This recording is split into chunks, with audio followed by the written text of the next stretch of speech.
雖然我講過呢個故事㗎啦，當年已經，但我覺得在場嘅好多人應該都未聽過呢個故事。可唔可以俾我講多次？唔可以。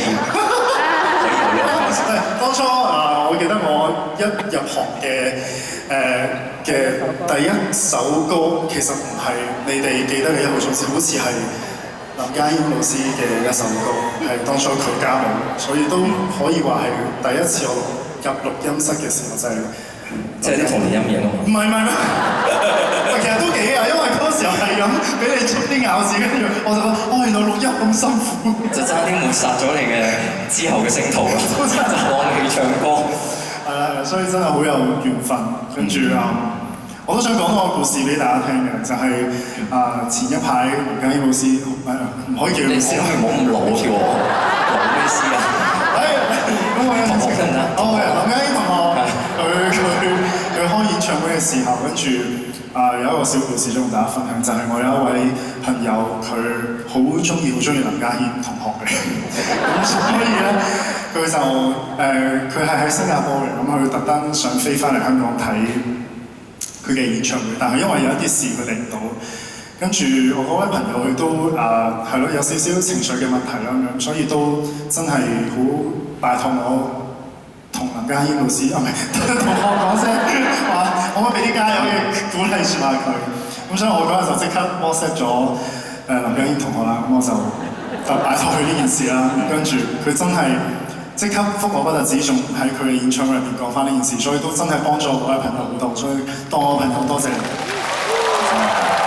我覺得有時做呢啲嘢，我覺得深刻我同你係有少少呢一個方向，就係好想幫一啲朋友，但係我哋唔會好想講講出聲，你明唔明啊？我明即係即係你都會叫我即係唔使講咁樣，即係我覺得阿姜係一個咁嘅人咯，咁所以就多謝啦。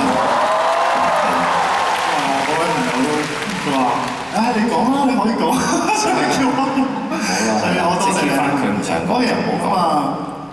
我話要去翻大園嗰度啫。去做咩啊？嗰時話有一首係咪啊？有一首好似好傳説入邊嘅一首歌。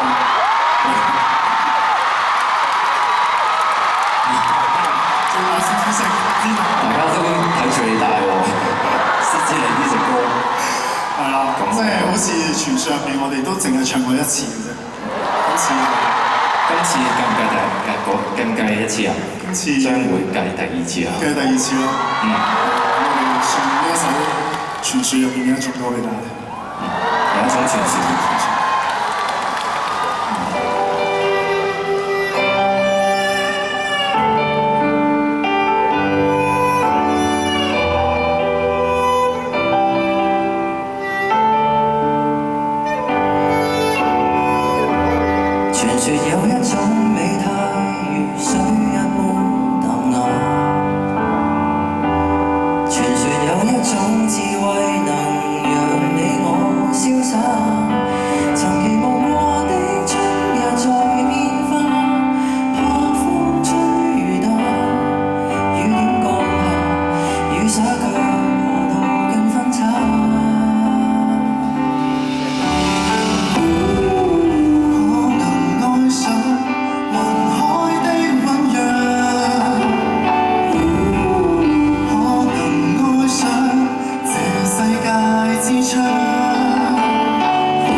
公牛座就好硬頸嘅，同埋你呢排啊應該好倔強啦要。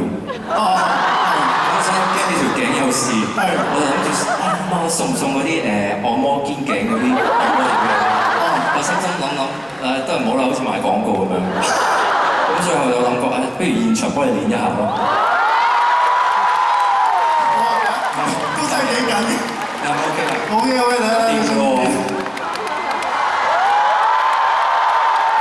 呢下有睇下喎。係啊，呢個就係傳説，再不需探索，憑直覺試一下。拜拜。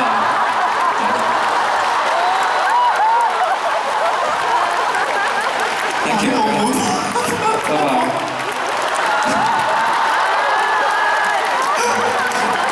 哇！多謝呢下。